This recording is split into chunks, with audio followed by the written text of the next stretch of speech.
ॐ असतो मा सद्गमय तमसो मा ज्योतिर्गमय मृत्योर्मामृतं गमय ॐ शान्ति शान्ति शान्तिः हरे ॐ परतत्त्वेष्वदालीनो रामकृष्ण समागया यो धर्म स्थापनरतो वीरेशं तं नमाम्यहम्। আমরা গীতা চ্যান্টিং করছি দ্বাদশ অধ্যায়।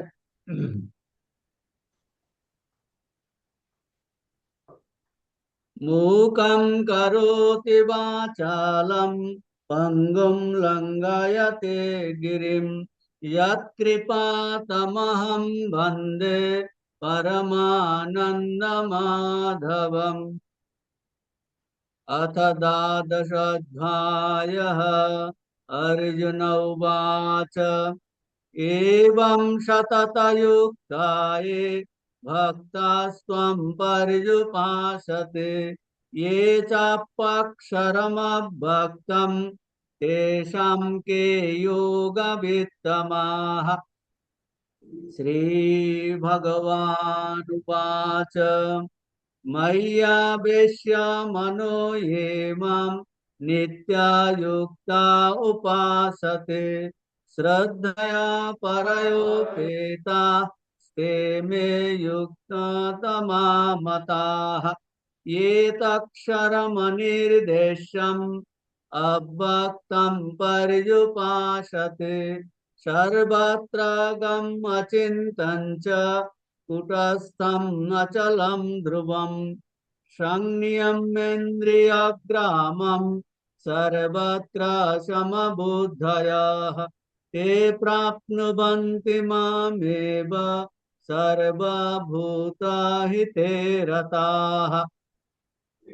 क्लेशोऽधिकतरस्तेषाम् अव्यक्तासक्तचेतसम् अव्यक्ता हि गतिर्दुःखम् देहावद्भिरवाप्यते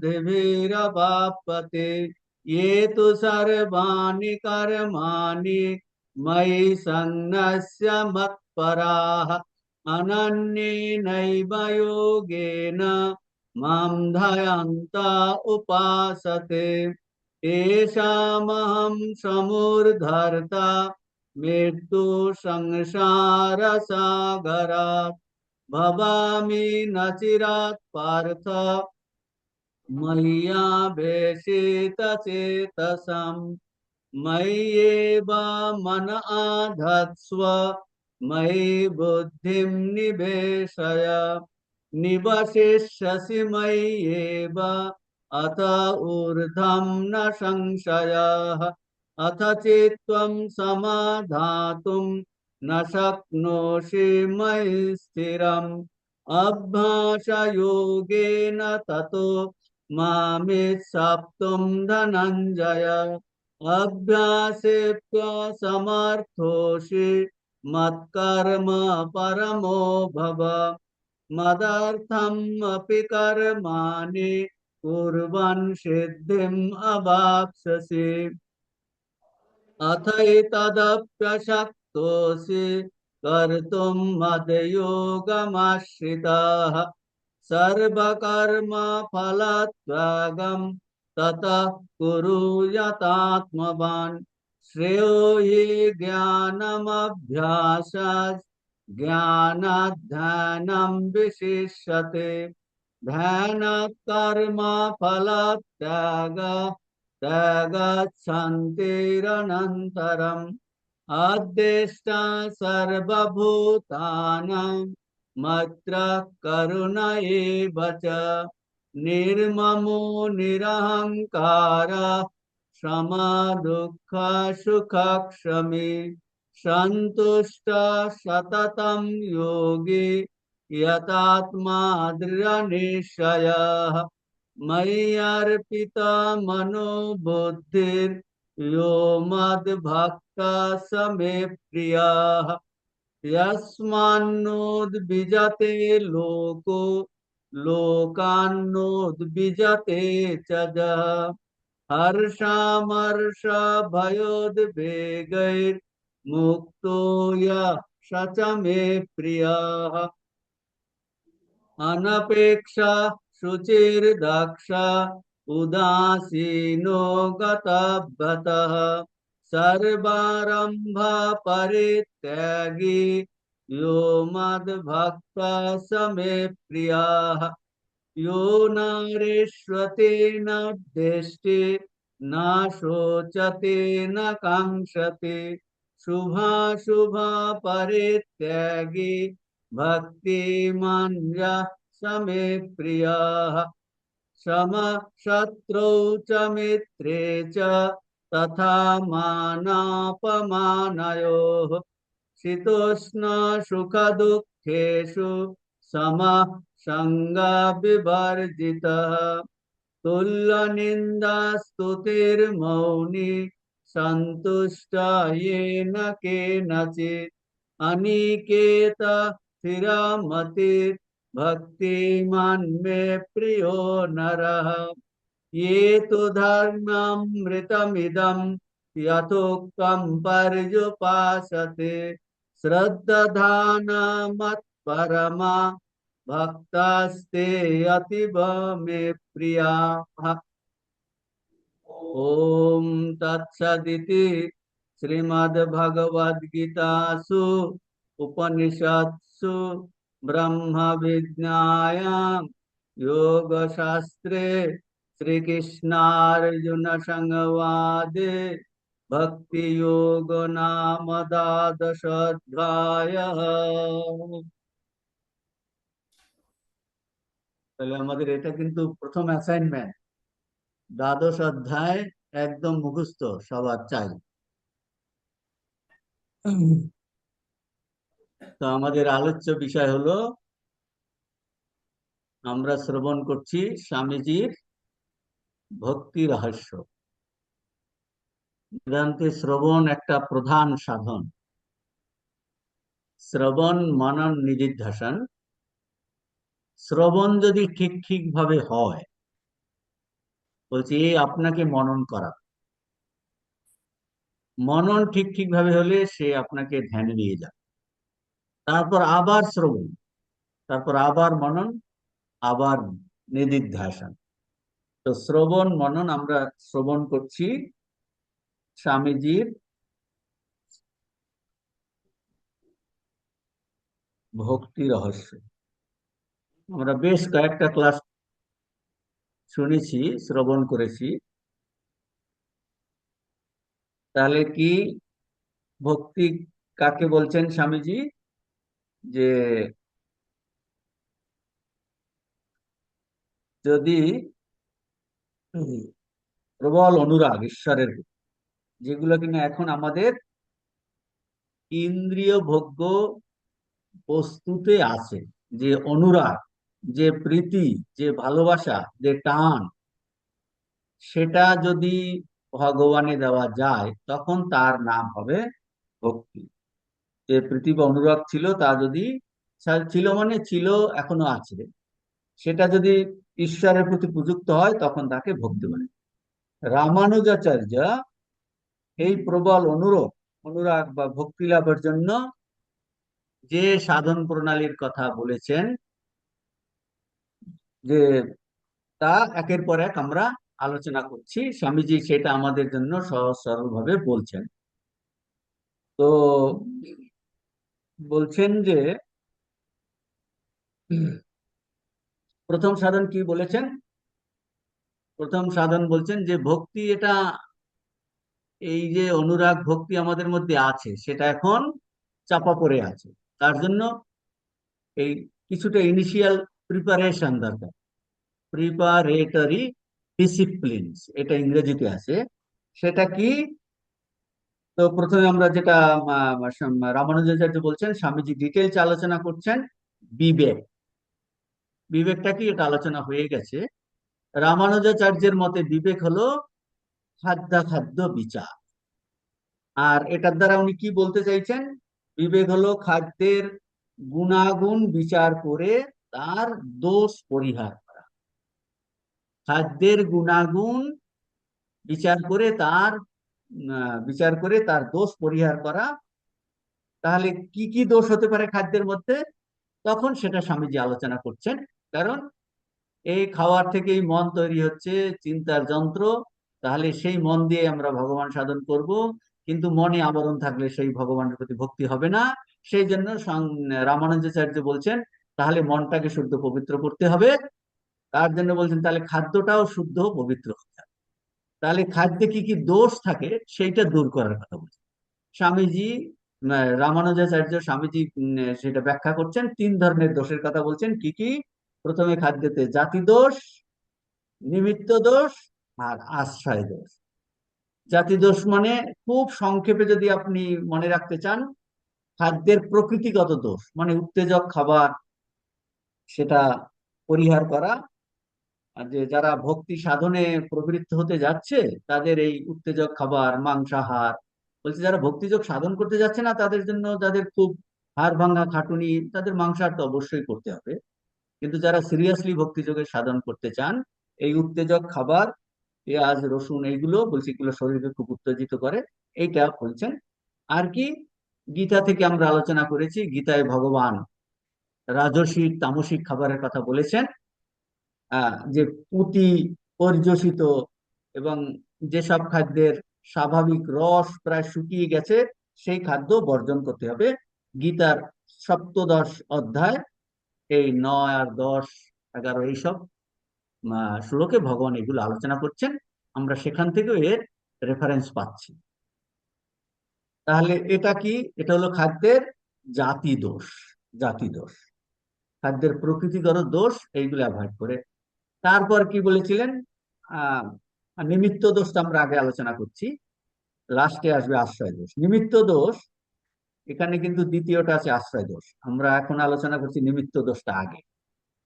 এটা খুব সহজ। নিমিত্ত দোষ মানে বাইরের কোনো টেম্পোরারি রিজন, ধুলো পড়া জিনিস, খাদ্যে ধুলো সংস্পর্শ, বাজার হইতে ধুলিযুক্ত খাবার, তাতে চুন পড়া, থুতু, লালা, এসেটা সেটা, সেই সব জিনিসের কথা। যে এই এখানটায় বলছেন, এটাকে বলছেন নিমিত্ত দোষ। আমরা স্বামী শিষ্য সংবাদ থেকেও গত ক্লাসে আমরা আলোচনা করেছিলাম যে এইগুলো খুব বোঝা খুব সহজ, এই নিমিত্ত দোষটা। সেই জন্য বলে না, পরিষ্কার পরিচ্ছন্ন থালা, পরিষ্কার পরিচ্ছন্ন খাদ্য, পরিষ্কার পরিচ্ছন্ন, এসব কথা বলেছেন। তো একজনের হাফ খেয়েছে, অন্য আবার সেই হাফ খাওয়া ঠিক না, এই ধরনের কথাও স্বামীজি এখানে বলেছেন। খুব ছোট ছোট জিনিস বলেছেন, কিন্তু ভক্তি সাধনের জন্য বলছে এগুলো খুব। লাস্টে যেটা আলোচনার, সেটা হলো আশ্রয় দোষ। এটা বলছেন প্রথম দুটো আহ, আমরা বুঝতে পারি, জানি, ও করা উচিত। কিন্তু এই লাস্টের যে আশ্রয় দোষ, আশ্রয় দোষ মানে যে যে ব্যক্তির নিকট হইতে খাদ্য আসছে, যিনি রান্না করছেন বা যার হাত থেকে খাদ্য পরিবেশিত হচ্ছে, বলছে তাতে সেই ব্যক্তির একটা যেন পার্সেন্টেজ ওই খাদ্যের মধ্যে, যিনি রান্না করছেন, বলছে তার যে কোনো ব্যক্তির চতুর্দিকে যেন একটা অরা থাকে, ওই খাদ্যতে তার কিছু অংশ প্রবেশ করে। যিনি খাদ্য তৈরি করছেন, যিনি পরিবেশন করছেন, বলছে সেই সব, এগুলো খুব সূক্ষ্ম জিনিস, কিন্তু জিনিসটা যে সত্য এ বিষয়ে কোনো সন্দেহ নাই। আমরা অনেক আলোচনা করেছি যে স্বামীজির জীবনী যারা পড়েছেন, যে ঠাকুর এত শুদ্ধ সাত্ত্বিক, তিনি এই রকম অসৎ চরিত্র এদের হাতে খেতেই পারতেন না। খেতে পারতেন না। ওই যে একজন বাড়িতে গেলেন, স্বামীজি তো এগুলো প্রথমে বিশ্বাসই করতেন না। তারপর ঠাকুর সেই বাড়িতে গিয়ে জল খেতে চাইলেন, যে পরিষ্কার 1 গ্লাস জলে জল নিয়ে এলে দিলেন এক ভদ্রলোক, তিলক কাটা, তার নামাবলী পড়া, খুবই বাইরে ধার্মিক জীবন যাপন করেন। তো কিন্তু ঠাকুর খেতে পারলেন না। স্বামীজি পাশে বসেছিলেন, দেখলেন যে গ্লাস পরিষ্কার, তাতে কোনো জলের মধ্যেও কোনো অন্য কিছু নাই। তখন স্বামীজির ধারণা হলো নিশ্চয়ই এই ব্যক্তির চরিত্র ঠিক নেই। ঠাকুরকে ওটা ফেলে অন্য আরেকজনে আবার আর 1 গ্লাস জল এনে দিল, ঠাকুর খেলেন। স্বামীজি রীতিমতো ঠাকুর চলে যাওয়ার পরে বলছে আমি পরে যাব, খোঁজ নিয়ে অনুসন্ধান করে জানলেন সেই ব্যক্তির চরিত্র কিন্তু দেখতেই বাইরে ওই রকম, কিন্তু চরিত্র কিন্তু ঠিক নয়। স্বামীজি খোঁজ নিয়ে তখন ঠাকুরের কথা বিশ্বাস হয়। এটা হলো আশ্রয় তো, যার হাত দিয়ে খাদ্যটা আসছে বেশি সে অসচ্চরিত্র। ঠাকুর একদিন খেতে বসেছিলেন না, মায়ের, ঠাকুরের জীবনে মায়ের জীবনীতে আছে আপনারা জানেন। তো মা, আমি আর একজন, তার হয়তো চরিত্র সেরকম ঠিক ছিল না, সেই ভদ্র মহিলা খাবার নিয়ে, যে মা আমি নিয়ে গিয়ে দেব, বলছে মাকে বললে মা তো তাকে নিয়ে গিয়ে দিলেন, কিন্তু ঠাকুর বলছেন আমি, তুমি কেন দিলে, আমি খেতে পাচ্ছি না। তো বলছে ও আমাকে মা বলে দিলে আমি কি করে, আমি কাউকে বারণ করতে পারবো না। বলছে আজকে তুমি তুমি তো আমার একার নাও, তুমি সবার। ঠাকুর মা আরো হায়ার যুক্তি দিলেন, যখন তখন ঠাকুর মেনে নিলেন। কিন্তু ওই যে যিনি দিয়েছিলেন, তাতে যে চরিত্রে কিছু ত্রুটি ছিল এ বিষয়ে কোনো সন্দেহ নেই, কিন্তু গ্রহণ করেছেন ঠাকুর সেদিন। তো বলছে আমি পারলে নিজেই দেব, কিন্তু, তো এসব দেখে বোঝা যায় যে আশ্রয় দিয়েছে। বলছে এগুলো খুব সূক্ষ্ম। স্বামীজি বলছেন একমাত্র ঠাকুরকে দেখেছি এইগুলো বুঝতে, বেশিরভাগ আমরা এটা বুঝতে পারি। বলছে আমাদের কিন্তু এইটা, এটা এখনো কাস্টিজমের মধ্যে ঢুকে গেছে অনেক কিছু। এ নিয়ে অনেক বাড়াবাড়ি হয়েছে, বাড়াবাড়ি হয়েছে। কিন্তু এই দোষগুলো যে নেই তা না, আছে, আছে। তো যথাসম্ভব বলছেন এইরকম দুশ্চরিত্র বা মন্দ ব্যক্তি যেন সে খাবার স্পর্শ না করে। বলছে যিনি ভক্ত হতে চান, আহ তাকে কিন্তু ওই অসৎ চরিত্র ব্যক্তি তাদের সঙ্গে একসঙ্গে খেতে বসবে না, কারণ তাদের খাদ্যের মধ্য দিয়ে তাদের ভিতর অসৎ ভাব সংক্রামিত হয়। যেমন বলছেন যে যে কোনো অন্যকে দিয়ে দেওয়ার খাবার, একজনের বলছে ভূত প্রেত খেলো না, বলছে এইটা খেলে অসুখ করলো, অমুক করলো, এরকম জিনিস হয়, হয় না তা না, হয়। কিন্তু আমরা অনেক ক্ষেত্রে আমরা বুঝতে পারি, অনেকে কেউ কেউ চট করে বুঝতে পারে। তো এই প্রথমে বিবেক বললেন, বিবেক হলো খাদ্যাখাদ্য বিচার, আর খাদ্যের গুণ বিচার করে দোষ পরিহার করা। রামানুজাচার্য বলেন যিনি ভক্ত হতে চান তার প্রথম সাধন হলো বিবেক। দ্বিতীয় কি সাধন, এই দ্বিতীয় সাধন আমরা আসি, কিন্তু এর আগে আর অনেক কথা আছে। এখন দেখুন, এই নিমিত্ত দোষের পরে আপনাদের বইয়ে এই প্যারাগ্রাফের পরে আছে দেখুন, আহার শুদ্ধি হলে, তাহলে আহার মানে এই খাদ্য, আহার শুদ্ধি হলে মনও শুদ্ধ হয়। বলছেন খাদ্য সম্বন্ধে ওই দোষগুলি বর্জন করলে খাদ্য শুদ্ধ হয়। আর আহার যদি, খাদ্য যদি শুদ্ধ হয়, শুদ্ধ হইলে মনও শুদ্ধ হয়। কারণ খাদ্যের সূক্ষ্ম অংশ থেকেই মন তৈরি হচ্ছে, আমরা ছান্দোগ্য উপনিষদে আমরা পড়লাম। বলছেন মনও শুদ্ধ হয়, আর মন যদি শুদ্ধ হয় তাহলে মন শুদ্ধ হইলে সেই শুদ্ধ মানে কি হবে, সেই শুদ্ধ মানে সর্বদা ঈশ্বরের স্মৃতি অব্যাহত থাকে। ঈশ্বর কোথায় আছেন, বলছি ঈশ্বর আমাদের মধ্যেই আছে, কিন্তু আমরা ভুলে গেছি, টোটালি উই হ্যাভ ফরগট। বলছি ভগবানকে আমরা ভুলে গেছি, ভগবান আমাদের ভিতরে আছেন কিন্তু ভুলে গেছি। ভুলে গেছি কেন, বলছে মনটা এত কলুষিত হয়ে গেছে, সে কিন্তু ঘুমিয়েই আছে, বুঝছে? তো বলছেন শুদ্ধ মনে সর্বদা ঈশ্বরের স্মৃতি অব্যাহত থাকে। তখন এই ছান্দোগ্য উপনিষদের মন্ত্র, আহার শুদ্ধ সত্ত্ব শুদ্ধি, সত্ত্ব শুদ্ধ ব্রুভা স্মৃতি। এরপরে আছে, এখানে নেই, স্মৃতি লম্ভে সর্বগ্রন্থি না বিপ্রমোক্ষ। এই ছান্দোগ্য উপনিষদ থেকে কোট করছেন। কি অর্থ, আহার শুদ্ধি যদি হয়, তাহলে সত্য শুদ্ধ মানে মনের শুদ্ধ, মন শুদ্ধ হয়। আর মন শুদ্ধ হলে, অন্তঃকরণ শুদ্ধ হলে ধ্রুবা স্মৃতি, কিসের স্মৃতি হবে, বলছে সেই ভূমা, ভূমার স্মৃতি আমাদের, যে আমরা হলাম ভূমা, ভূমা স্বরূপ, পূর্ণ স্বরূপ, আনন্দ স্বরূপ, ভগবত স্বরূপ। বলছে সেই স্মৃতিটা আমাদের স্মরণ হবে, আর কখনো স্মৃতি হবে বিদায়। এর পরের প্যারাগ্রাফ থেকে আমরা আজকে শুরু করছি। রামানুজাচার্য উপনিষদের ওই শ্লোকের এইরূপ ব্যাখ্যাই করিয়াছেন। কিরূপ ব্যাখ্যা করিয়াছেন, আহার মানে খাদ্য, খাদ্য বিচার, বিচার করে তিন ধরনের এই দোষ পরিহার। তাহলে রামানুজাচার্য কিন্তু এই এর ভাষ্য লিখেছেন, স্বামীজি, স্বামীজি শঙ্করাচার্য লিখেছেন। এখন দুটোর মধ্যে আমরা দুটোই জানতে হবে। তো আর একজন ভাষ্যকার শঙ্করাচার্য ওই বাক্যের অন্য প্রকার অর্থ করিয়েছেন। এটাও জানা খুব দরকার, এটা এখন ইম্পর্টেন্ট। এখন আমরা এটা পড়ছি। তাহলে আহার কাকে বলে, আর হিয়াতে ইতি আহারা। তাহলে এটা হলো ছোট্ট প্রশ্ন। শঙ্করাচার্যের মতে আহারের ডেফিনেশন কি? শঙ্করাচার্যের মতে আহারের ডেফিনেশন হলো আর ইহাতে ইতি আহারা, যাহা কিছু গ্রহণ করা হয় তাহাই আহার। সুতরাং তাহার মতে ইন্দ্রিয় গ্রাহ্য বিষয়সমূহ আহার। আমরা ইন্দ্রিয় গ্রাহ্য বিষয়সমূহ গ্রহণ করছি তো, ইন্দ্রিয় গ্রাহ্য বিষয়সমূহ গ্রহণ করছি।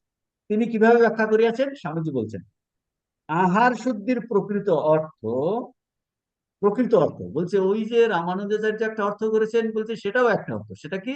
স্থূল অর্থ। স্থূল অর্থ সেটাও, খাদ্যটাও আমরা আহার করছি, সেটাও তো বলছে আহারিয়তি ইতি আহারা, যেটা আমরা তো গ্রহণ করছি। তাহলে খাদ্যটাও তো গ্রহণ করছি, বলছে হ্যাঁ ওটাও একটা অর্থ। মানে এটা হলো স্থূল অর্থ। এখন এখানে স্বামীজি কি বলছেন? বলছেন যে ওর প্রকৃত অর্থ ইন্দ্রিয় বিষয়, আহার ইন্দ্রিয় বিষয় সমূহের, বলছেন যাহা কিছু গ্রহণ করায় তাহাই আহার, সুতরাং তাহার মতে ইন্দ্রিয় গ্রাহ্য বিষয় সমূহ আহার। তিনি কিভাবে ব্যাখ্যা করিয়েছেন? আহার শুদ্ধির প্রকৃত অর্থ, প্রকৃত অর্থ বলেছেন ইন্দ্রিয় বিষয় আসক্ত না হওয়ার জন্য আমাদের তিনটে দোষ বর্জন, এই দোষগুলি বর্জন করিতে হইবে। কি কি দোষ এখন বলছেন? ওখানেও রামানুজাচার্য তিনটি দোষের কথা বলেছেন। এখন শঙ্করাচার্য কি ব্যাখ্যা করেছেন? ইন্দ্রিয়, যে ইন্দ্রিয় বিষয় সমূহই হলো আহার। ইন্দ্রিয় বিষয় সমূহ আহার। তাহলে প্রকৃত অর্থ কি? ইন্দ্রিয় বিষয় আসক্ত না হওয়ার জন্য আমরা ইন্দ্রিয় বিষয় আসক্ত হয়ে পড়ছি, আসক্ত না হওয়ার জন্য এই দোষগুলি বর্জন করছি। কি কি দোষ? তিনটে দোষের কথা বলেছি, দেখুন এখানেও তিনটি দোষ। তিনটি দোষ কি? নাম্বার ওয়ান দোষ হলো রাগ। রাগ। নাম্বার নাম্বার টু দোষ হলো দেশ। নাম্বার থ্রি দোষ হলো মোহ। রাগ, দেশ, মোহরূপ ত্রিবিধ দোষ বর্জিত হয়ে ইন্দ্রিয় বিষয় গ্রহণ করতে করিতে হইবে। এখন আমরা এক একটা দিই, আমি তিনটে আগে বলে নিলাম। এখন স্বামীজি প্রথমেই বলছেন প্রথমত, প্রথমত দেখুন একদম লাইন বাই লাইন আমাদের পড়তে হবে। প্রথমত কি? রাগ। রাগ মানে ক্রোধ নয়, রাগ মানে আসক্তি। হ্যাঁ, আসক্তি রূপ দোষ ত্যাগ করিতে হই। তাহলে শঙ্করাচার্যের ব্যাখ্যা, এখন স্বামীজি শঙ্করাচার্যের ব্যাখ্যাকে আমাদের মতো, আমাদের জন্য সহজ সরল ভাবে উপস্থাপন করছেন। তাহলে রাগ বলছেন রাগ রূপ দোষ ত্যাগ করতে হবে, বর্জন করতে হবে। রাগ মানে আসক্তি রূপ দোষ ত্যাগ করিতে হইবে। তাহলে কি করতে হবে? তাহলে বলছে ঈশ্বর ব্যতীত আর কোন বিষয়ে প্রবল আসক্তি থাকিবে না। তাহলে God is the only thing to be attached, Swamiji বলছেন ইংরেজিতে। God is the only thing to be attached. বলছে অন্য সমস্ত জিনিসের impression, all the other impression makes mind colour. বলছে অন্য যে কোনো জিনিসের যে ইমপ্রেশন, যা কিছু, খাদ্য, শব্দ, স্পর্শ, রূপ, রস, গন্ধ, ধন, দৌলত, আত্মীয় স্বজন, যা কিছু, বলছেন ঈশ্বর ব্যতীত আর কোনো বিষয়ে প্রবল আসক্তি থাকিবে না। আর ওই বিষয় কি মাইন্ডকে কালার্ড করে দেয়, রঞ্জিত করে দেয়, পুরো রঞ্জন করে দেয়, কালার্ড করে দেয়। তাতে কি হয়? মনের ইন্ডিপেন্ডেন্স, স্বাধীনতা হারিয়ে যায়। আর কি? এই স্বাধীনতা আর তার যে মুক্ত ভাব, এটা হারিয়ে যায়। তো তার কথা বলছেন, এখন বলছেন সবে, সব দেখুন, স্বামীজি বলছেন দেখুন পরের লাইন, সবকিছু দেখুন, সবকিছু করুন, সব স্পর্শ করুন, কিন্তু আসক্ত হইবেন। বলছেন কিন্তু আমরা তো ইন্দ্রিয় ভোগ্য বিষয়ে আসক্ত হয়েছি, শব্দ, স্পর্শ, রূপ, রস, গন্ধ। বলছেন তাহলে কি আমরা শব্দ শুনবো না, রূপ দেখবো না, খাদ্য গ্রহণ করবো না? বলছে করুন, এগুলো, এগুলো করতে বারণ করেননি, সমস্ত ইন্দ্রিয়গুলো ব্যবহার বন্ধ করতে বলেননি। বলছে এগুলো কিন্তু কোনোটাতে আসক্ত হবেন, আসক্ত হবেন না। তো তার জন্য বলছে যখনই, স্বামীজি বলছেন যখন এই মানুষের কোনো বিষয়ে তীব্র আসক্তি হয়, তীব্র আসক্তি হয়, তখনই সে নিজেকে হারাইয়া ফেলে, নিজের উপর তাহার কোনো প্রভুত্ব থাকে না, সে দাস হইয়া যায়। বলছেন কোন জিনিসের, বলছেন সেটার দাস হয় আমরা, কোনোটার প্রতি যখন তীব্র আসক্তি হয়, সেই জন্য অনেকে বলে না যারা ধূমপান করে, বলছে ও আর নিজে ধূমপান করছে না, ধূমপান এবারে সেগুলো তাকে পান করছে, যে কারণ বাড়ি পান করে, সে তখন সেটাই তাকে যেন খেয়ে, মানে সে আর সেরকম বলছেন দেখুন, বলছেন যখনই মানুষের কোনো বিষয়ের প্রতি তীব্র আসক্তি হয়, তখন সে নিজেকে হারাই ফেলে, সে জানেই না সে কি করছে, নিজেকে হারিয়ে ফেলে, নিজের উপর তাহার কোনো প্রভুত্ব থাকে না, সে দাস হয়ে যায়, সে ওইটা দাস হয়ে যায়, বলছে সম্পূর্ণ slave, slave to sense objects, slave to sense objects. যদি কোনো নারী কোনো পুরুষের প্রতি প্রবলভাবে আসক্ত হয়, তবে সে ওই পুরুষের দাসী হয়ে পড়ে। পুরুষও তেমনি নারীর প্রতি আসক্ত হইলে তাহার দাসবৎ হইয়া যায়। হ্যাঁ, তার দাসবৎ হয়ে যায়। পরস্পরের দুদিক দিয়ে উদাহরণ দিয়ে দেখেছেন, বলছেন এই দাসত্ব কোন উপরে প্রবল ভাবে আসক্ত হলে সেটা দাসত্বে রূপান্তরিত হয়, সে দাস ছাড়া আর কিছু নয়। কিন্তু দাস হইবার তো কোনো প্রয়োজন নাই, একজনের দাস হওয়া অপেক্ষা এই জগতে অনেক বড় বড় কাজ আছে, অনেক বড় বড় কাজ আছে। বলছে সেই জন্য যদি দাস হতে হয় সত্যিকারের, বলছে তাহলে আমি ভগবানের দাস। হ্যাঁ, বলছে সেটা, তাহলে সেখানেও হাইয়েস্ট জিনিসটা দেখুন, মোড় ঘুরিয়ে দেওয়া আমরা আলোচনা, তাহলে ও তুমি দাস হতে চাইছো, বলছে আর কার দাস হবে, তাহলে ভগবানেরই দাস হবে। বলছে তাহলে কি, তোমাকে এই জাগতিক দাসত্ব থেকে সে মুক্ত করে দেবে, দাসত্ব যদি করতেই হয়। তো বলছেন যে দাসত্ব, এই জন্য বলছে অনেক সময় একজনের দাস অপেক্ষা জগতে অনেক বড় বড় কাজ আছে। কাজেই স্বামীজি বলছেন দেখুন, সকলকেই ভালোবাসুন, সকলের কল্যাণ সাধন করুন, কিন্তু কাহারও দাস হইবেন না। বলছে সবাইকে ভালোবাসুন, সবার কল্যাণ চিন্তা করুন, কল্যাণ সাধন করুন, কিন্তু কাহারও দাস হইবেন না। এখন এটা বুঝতে হবে। দেখুন, এক তো হলো এর, আমরা অনেক খারাপ জিনিসের, খারাপ অভ্যাসের দাস। এখন বলছে সেই জন্য তাহলে একবারে কি, একবারে তাহলে তুমি ভালো জিনিস অভ্যাস করো, ভালো জিনিস অভ্যাস, বলছে প্রথমে খারাপ, অশুভ, অশুভ কর্ম, অশুভ চিন্তা, বলছেন অশুভ জিনিসের দাস হয়ে পড়ছে। এখন বলছে সেইটা তাড়ানোর জন্য তাহলে তুমি শুভ কর্ম, শুভ চিন্তা, শুভ বস্তু, বলছে সেটার তুমি, সেটার প্রতি আকর্ষণ করো। এই কর্মযোগে স্বামী এইটাই বলেছেন, বলছে আমাদের আগের অশুভ সংস্কার, অশুভ চিন্তা দূর করার জন্য কি দরকার আমাদের, শুভ চিন্তা, শুভ সংস্কার, শুভ অভ্যাস। তারপর সেটার কিন্তু বলছেন দাস, সেটা আমাদের অভ্যাস করতে হবে, কারণ একবারে আমরা অশুভ থেকে highest এ যেতে পারছি না। সেই জন্য বলছে তাহলে ভালো জিনিসের সঙ্গ করো, তার চিন্তা করো। এই জন্যতে সবকিছু দেখুন, সবকিছু করুন, এর অর্থ কি হবে, সবকিছু দেখুন এর অর্থ মানে বাজে জিনিস না দেখে তাহলে ভালো জিনিস দেখুন, বাজে কথা না শুনে তাহলে ভালো কথা শুনুন, বাজে জিনিস স্পর্শ না করে তো ভালো জিনিস স্পর্শ করুন, ভালো, বাজে খাবার না খেয়ে ভালো খাবার খান, বাজে শব্দ না শুনে ভালো শব্দ শুনুন। তাহলে কি, ওই যে অলরেডি আমরা যে ভুলগুলো করেছি, সেটার প্রতি আমাদের যে আসক্তি, যেটা রাগ, আসক্তির দোষ, সেটা এখন আমরা ভালো জিনিস বলছি লাস্টে, সেটারও আমরা অনেক সময় দাস হয়ে পড়ি। দেখবেন অনেকে খুব রুটিন, ভালো রুটিন মেনটেন করে, রুটিন মেনটেন করা খুব ভালো। আপনি ধরছেন, ধরুন খুব সকালে ভোরে উঠছেন, উঠতে উঠতে উঠতে উঠতে, এখন আগে আমি দেরিতে উঠতাম, কিন্তু ব্রহ্ম মুহূর্তে উঠে জপ ধ্যান করতে হবে, এটা খুব ভালো অভ্যাস, ভালো অভ্যাস। তো এখন এইরকম অনেক ভালো অভ্যাস আমাদের জীবনের লাস্ট পর্যন্ত চালিয়ে নিই। একটা সময় আসে যে আমরা এই সবের বাইরে চলে যেতাম, মানে ওটারও দাস হলে হবে। যেন আপনি একজন ভালো সঙ্গ পাচ্ছেন, এখন তাকে আপনি পাচ্ছেন না, তার জন্য আপনি পাগল হয়ে অমুক করছেন, বলছে না, দেখো এটারও দাস হলে হবে না, হ্যাঁ তারও বাইরে যেতে।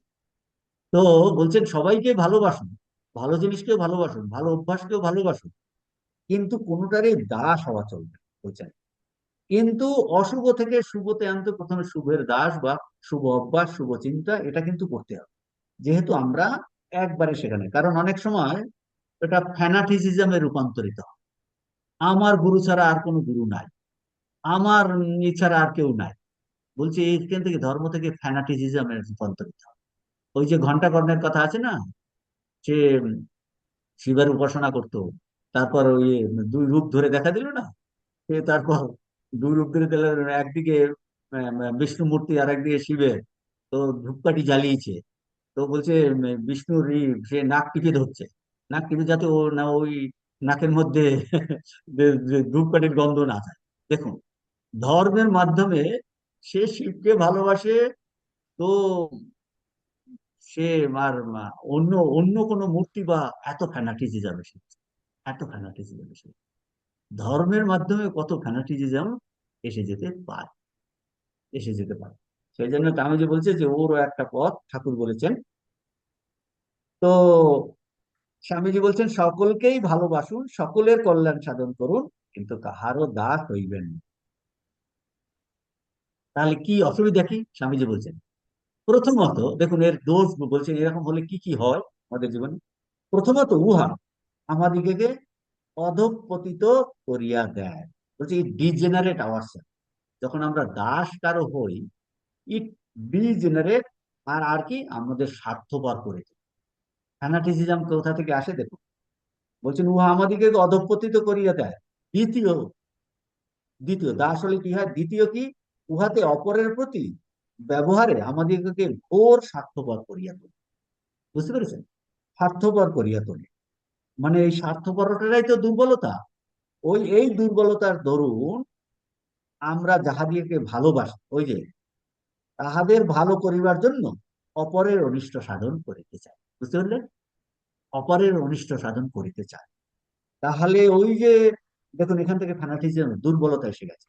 সে একটা জিনিসের বলছেন, প্রথমত এই যে দাস হলে মানুষকে ডিজেনারেট করে, অধঃপতিত করে।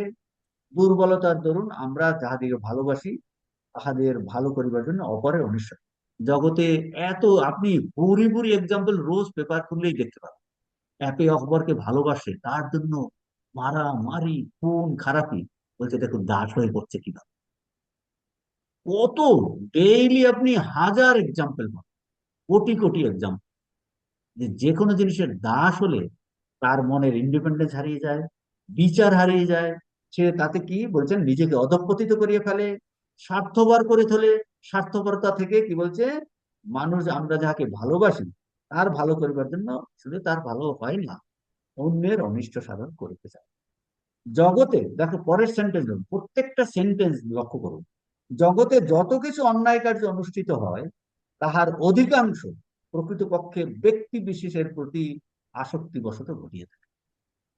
একজনের প্রতি অন্যের আসক্তি, যত খুন খারাপি যত কিছু হচ্ছে, এই আসক্তির জন্য হচ্ছে। বুঝতে পারছেন? প্রকৃত এটা ভালোবাসা নয়, এটা হলো মরবিড একটা অ্যাটাচমেন্ট, আসক্তি। আমি যে কর্মযোগী আলোচনা, মরবিড অ্যাটাচমেন্ট, যে প্রকৃতপক্ষে ব্যক্তি বিশেষ প্রতি আসক্তি বশত ঘটিয়া থাকে। অতএব এইরূপ সমুদয় আসক্তি ত্যাগ করিতে হইবে। তাহলে কি করতে হবে এখন দেখুন, স্বামীজি আমাদের জন্য বলছেন, কেবল সৎ কর্মে আসক্তি রাখিতে হইবে, ভগবত চিন্তে আসক্তি রাখিতে হইবে, মানে সকলকেই ভালোবাসিতে হইবে এবং সকলকেই ভালো। ভালোবাসা আর অ্যাটাচমেন্ট কিন্তু আলাদা জিনিস। জগতে ভালোবাসা, একে অন্যকে ভালোবাসে বলছে বেশিরভাগই সেটা আসক্তি, অ্যাটাচমেন্ট। সেখান থেকে সে যাকে ভালোবাসে সে যদি তার মনের মতো কথা না বলে, বলছে সেখান থেকেই বিচ্ছেদ, কত কিছু হয়ে যাচ্ছে, মারামারি, তাকে মেরে পর্যন্ত ফেলছে কে অপরে।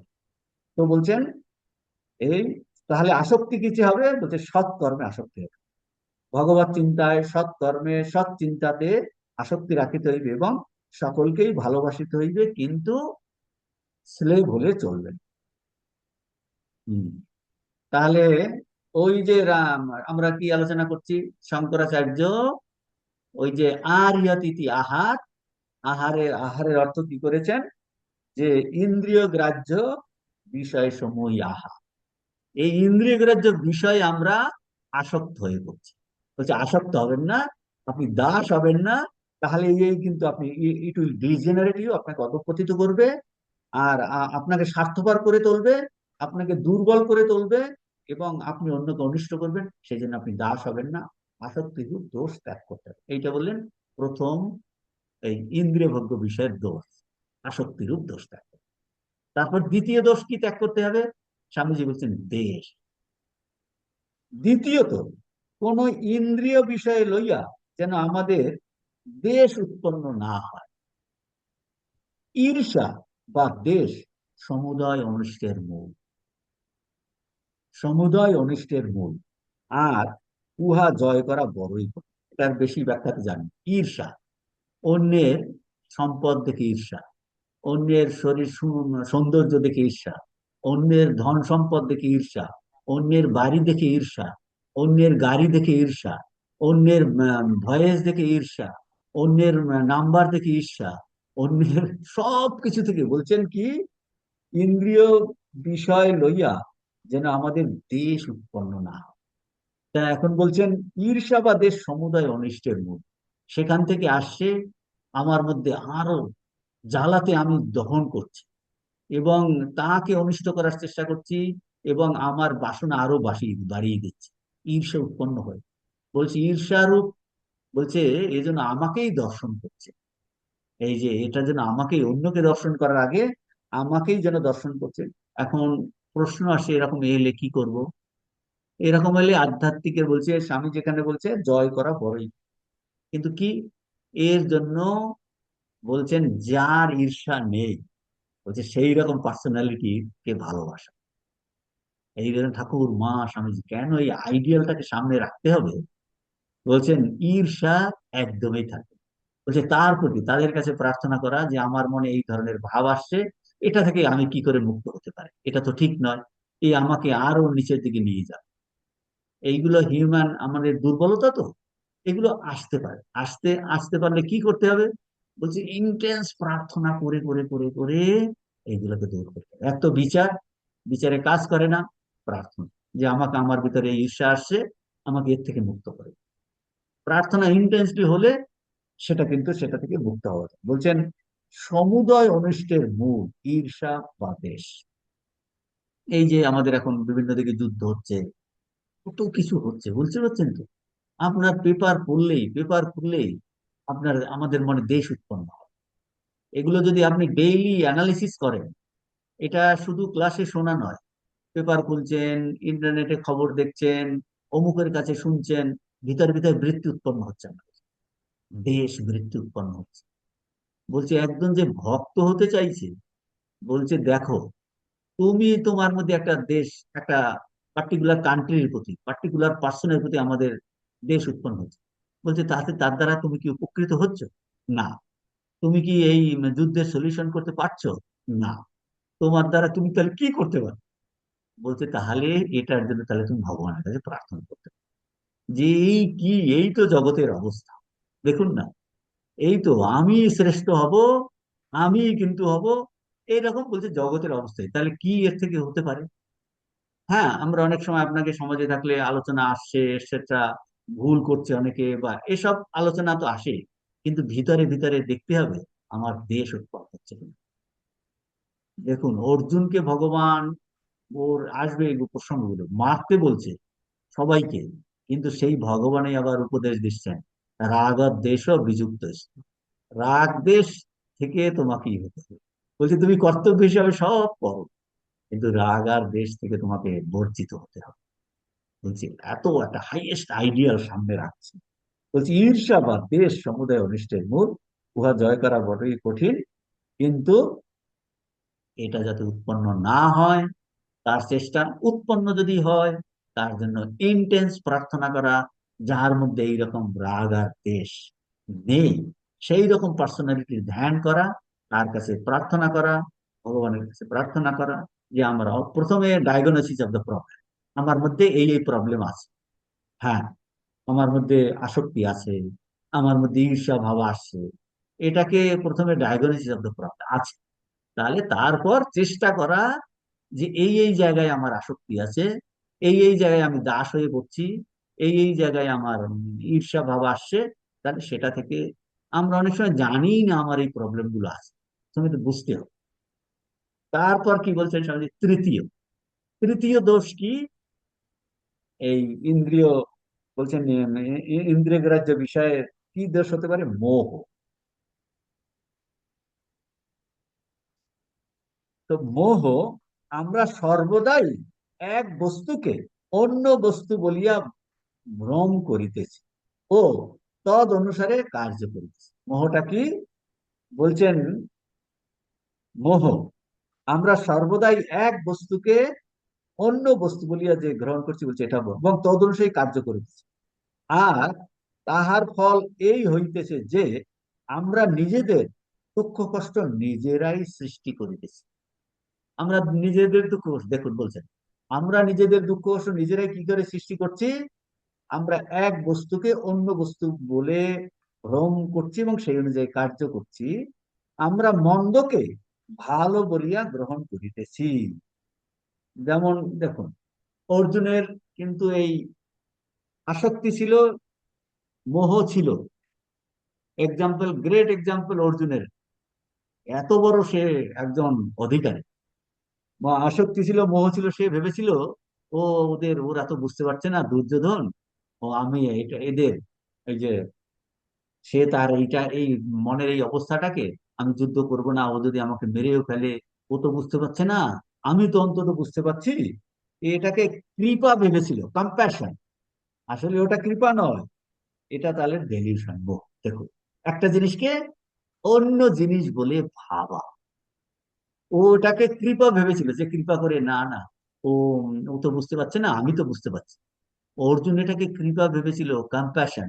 আসলে এটা কম্প্যাশন না, এটা ছিল ওর মোহ। হ্যাঁ, ও ভয় পেয়েছিল, কৃষ্ণজনের প্রতি তার তীব্র আসক্তি, সেখান থেকে মোহ, এটা হয়েছিল। তো বলছেন যে আমরা সর্বদাই এক বস্তুকে অন্য বস্তু, ও কৃপা ভেবেছিল, কম্প্যাশন ভেবেছিল, সে আসলে কৃপা না, তবে এটা মোহ। এক বস্তুতে অন্য বস্তু বলে ভাবাটাই হলো মোহ, বলে ভ্রম করে, এবং সেই অনুযায়ী কার্য করছিল। যুদ্ধ যুদ্ধ ছেড়ে ও ক্ষত্রিয়, ওর স্বধর্ম ত্যাগ করতে যাচ্ছিল। ও বনে যাবে, ভিক্ষা করে খাবে, ভিক্ষা করে খাবে। শোনা যাচ্ছে না? শোনা যাচ্ছে না? সাউন্ড? হ্যাঁ, সাউন্ডটা পরিষ্কার হচ্ছে না ঠিক। সাউন্ডটা পরিষ্কার হচ্ছে না? আচ্ছা। হম, সাউন্ডটা পরিষ্কার হচ্ছে না। অবশ্য একটা কারণ আছে, এখানে বক্সটা নেই। শুধু ল্যাপটপ দিয়ে করছি আমি, শুধু ল্যাপটপ দিয়ে করছি, সেই জন্য শুধু ল্যাপটপ দিয়ে করছি। তো ঠিক আছে, এখন হ্যাঁ, তাহলে শঙ্করাচার্য বলছেন যে এই মোহ, মোহ, আমরা মন্দকে ভালো বলিয়া গ্রহণ করিতেছি, যাহা কিছু ক্ষণকালের জন্য আমাদের স্নায়ু মণ্ডলীকে উত্তেজিত করে, তাহাকে সর্বোত্তম বস্তু মনে করিয়া তৎক্ষণাৎ তাহা লইয়া মাতিয়া যাইতেছি। বলছেন কিছুকালের জন্য স্নায়ু মণ্ডল উত্তেজিত, টিটিলেশন অফ নার্ভ। দেখুন, ওই যে আপনি কোকা কোলা খান ঠান্ডার সময়, টিটিলেশন অফ নার্ভ, বাহ, এই আরো দাও আরো দাও, খেতে ইচ্ছে করছে। এই যে ঝাল টক খেতে স্নায়ু মণ্ডলীকে কি করছে? উত্তেজিত করছে, সেটা নিয়ে আমরা আরো মেতে যাই, মেতে যাই। বলছেন তৎক্ষণাৎ তাহা লইয়া মাতিয়া যাইতেছে, কিছু পরেই দেখিলাম তাহা হইতে একটা খুব আঘাত পাইয়াছে, আঘাত পাইয়াছে, কিন্তু তখন আর ফিরিবার পথ নাই। প্রতিদিনেই আমরা এই ভ্রমে পড়িতেছি, এবং অনেক সময় সারা জীবনটাই আমরা ওই ভুল লইয়া থাকি। দেখুন, বলছে অনেক সময় সারা জীবনেই আমরা এই ভুল নিয়ে থাকি। কি ডেঞ্জারাস অবস্থা! বলছেন এতটা আমাদের মোহ। বলছে আমরা যে একটা জীবনটাকে এইভাবে পরিচালিত করছি জানি না, জানি না। বলছে এমন সারা জীবনটাই আমরা ওই ভুল লইয়া থাকি। তাহলে এই হলো ইন্দ্রিয় ভোগ্য বিষয়ের এই তিন ধরনের দোষ। শঙ্করাচার্যের মতে এই পূর্বোক্ত রাগ, দেশ, মোহরূপ ত্রিবিধ দোষ বর্জিত হইয়া ইন্দ্রিয় বিষয় সমূহ গ্রহণ করাকেই আহার শুদ্ধি বলে। শঙ্করাচার্য এইভাবে ব্যাখ্যা করছেন। শঙ্করাচার্য বলছেন আহার শুদ্ধির প্রকৃত অর্থ কি? এই ইন্দ্রিয় ভোগ্য বিষয়গুলো আমাদের নিতেই হবে, বলছে দেখো দেখো, তুমি ইন্দ্রিয় ভোগ্য বিষয়ে ভোগ্য বস্তুগুলো নেবে, তোমার ইন্দ্রিয় ভোগ্য, তুমি একটা ভালো দৃশ্য দেখছো, দেখো ওটার প্রতি আসক্ত হয়ে যাচ্ছে না, রাগ, তোমার দেশ উৎপন্ন হচ্ছে একটা দৃশ্য দেখে। একটি লোক আসছে, আপনার দেখেই প্রচন্ড ভাবে একদম ভিতরে ভিতরে গালি আসছে, গালি আসছেন, তার মানে আপনি যেন ইচ্ছে করেন মেরেই ফেলেন। বলছে দেখো, তার মানে ইন্দ্রিয়ভোগ্য বিষয় তোমার রাগ, দেশ আর এই মোহরূপ ত্রিবিধ দোষ বর্জিত হইয়া ইন্দ্রিয় বিষয় সমূহ গ্রহণ করাকেই আহার শুদ্ধি বলে। দেখো, আহার শুদ্ধি বলে। তো ঠাকুর দেখছেন, বলছেন অত্যন্ত তথাকথিত ভাবে নিকৃষ্ট সমাজের যারা অবহেলিত, বলছেন সেই রকম স্বামীজি বলছেন মাই মাস্টার লেকচারে, বলে আমি নিজের চোখে দেখিয়েছি, লোকে যাকে অত্যন্ত ঘৃণা করে সেই রকম মানুষ, বলছেন ঠাকুর তাকে সাষ্টাঙ্গ প্রণাম করছেন। বলছে মা, তুমি এই রূপে এসেছো? তো বলছে আমি, বলছে তাদের, তো এই বলছেন, এই বলছে তাহলে কি, তো বলছে এইটা শুদ্ধি, যে ত্রিবিধ দোষ বর্জিত হইয়া ইন্দ্রিয় বিষয় সমূহ গ্রহণ করাকে আহার শুদ্ধি বলে। এই আহার শুদ্ধি হইলেই সত্য শুদ্ধি হয়। সত্য শুদ্ধি হয় মানেটা কি?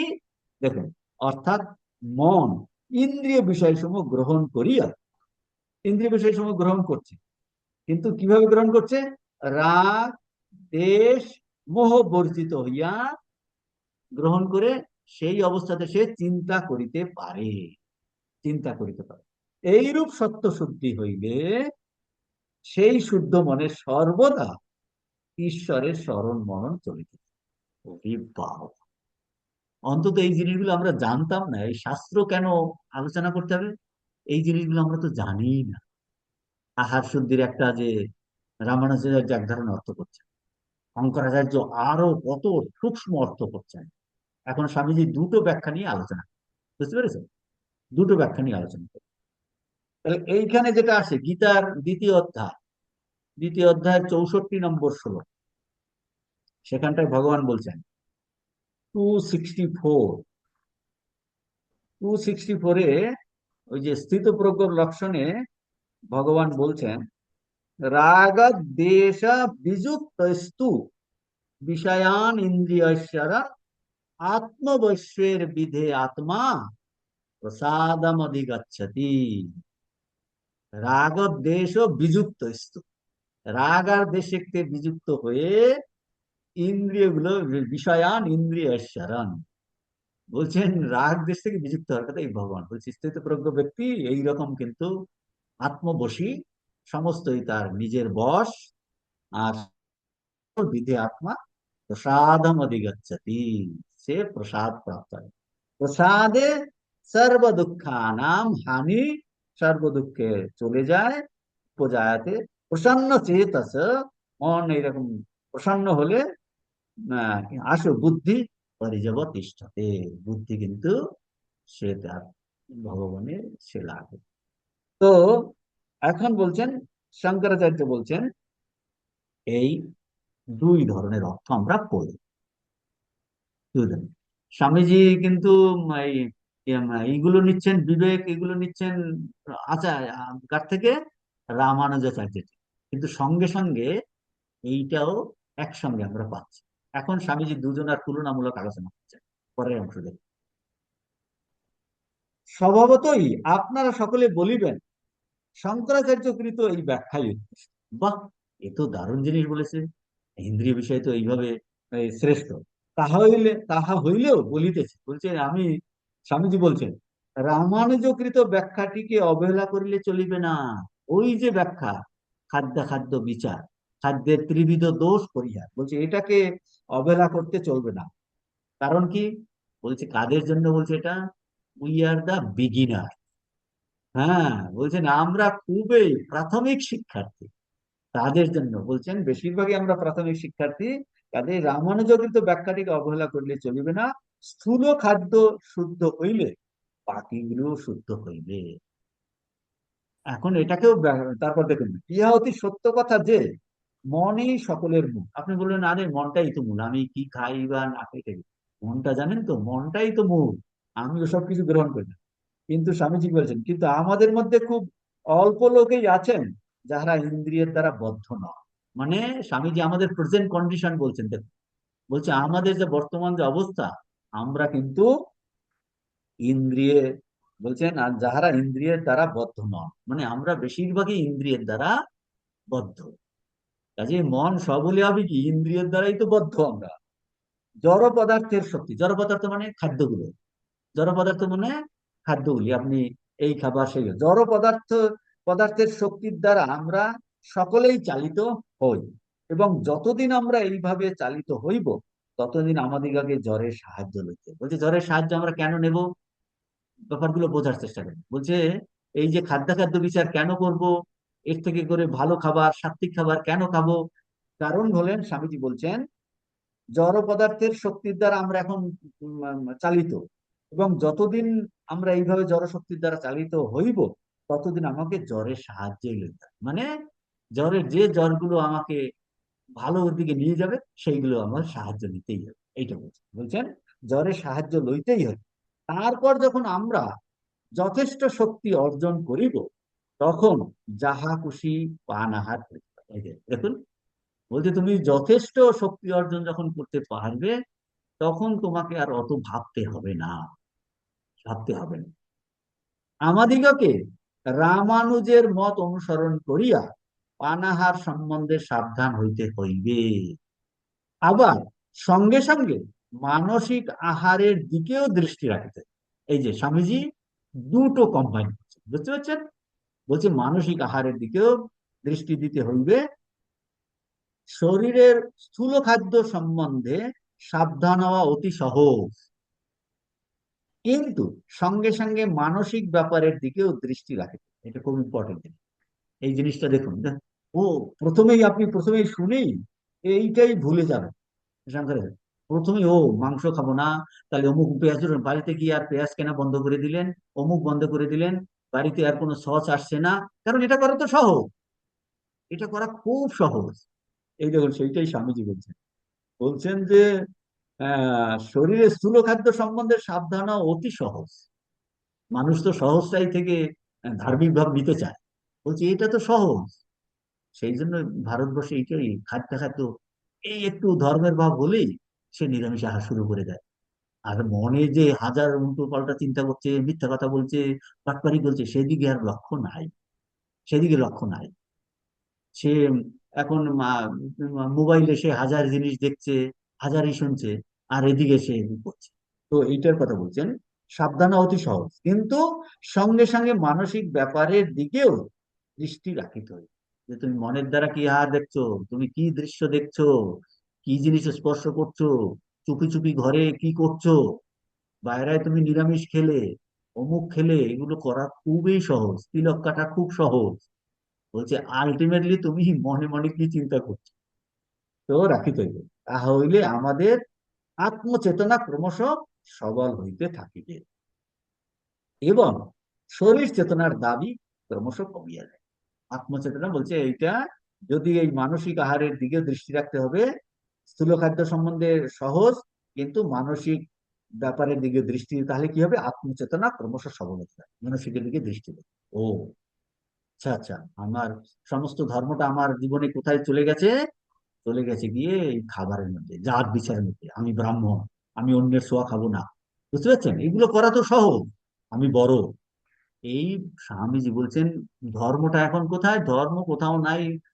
এ ভাইয়া, রামকৃষ্ণানন্দজিকে লিখেছে, শিবানন্দজিকে লিখেছে, ধর্ম ঢুকেছে সব রান্নাঘরের মধ্যে, হাড়ির মধ্যে।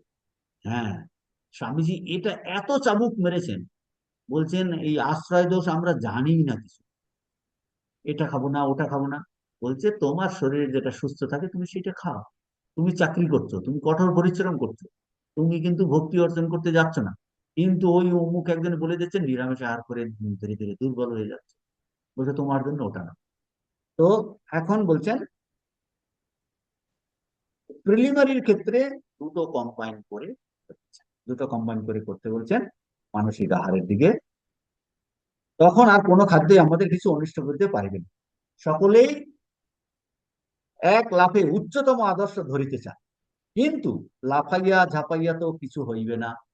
বুঝতে পারছেন, চট করে না, চট করে বলছেন আমরা এই, ই, তখন সকলেই এক লাফে উচ্চতম আদর্শ ধরিতে চায়, কিন্তু লাফাইয়া ঝাঁপাইয়া তো কিছু হইবে না, তাহাতে পড়িয়া গিয়া শেষ পর্যন্ত পা করা হইয়া যাই। আমরা এই জগতে বদ্ধ অবস্থায় রহিয়াছি, আমাদিগকে ধীরে ধীরে শিকল ভাঙ্গিতে হইবে।